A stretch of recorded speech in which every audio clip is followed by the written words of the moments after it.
நிச்சயமாக அருதி.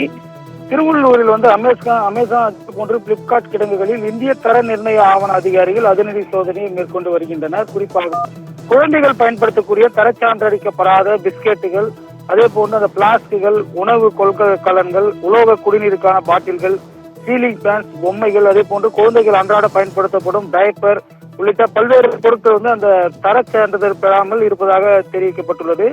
இதனிடையே சென்னை கிளை அலுவலகத்திலிருந்து இந்திய தரநிலை பணியகத்தில் DIS அதிகாரிகள் கொண்ட 2 குழுக்கள் தற்போது அமேசான் மற்றும் பிளிப்கார்ட் கிடங்குகளில் இந்த சோதனையை ஈடுபட்டு உள்ளனர். குறிப்பாக 2 நிறுவனங்களில் சோதனை மேற்கொண்டதில் அமேசான் நிறுவனத்தில் மட்டும் சுமார் 30 லட்சம் மதிப்பிலான பொருட்களை பறிமுதல் செய்யப்பட்டுள்ள நிலையில், மேலும் பிளிப்கார்ட் நிறுவனத்தில் பல லட்சம் ரூபாய்களான பொருட்கள் பறிமுதல் செய்து அதை கணக்கீட்டு பணிகளானது நடைபெற்று வருகிறது.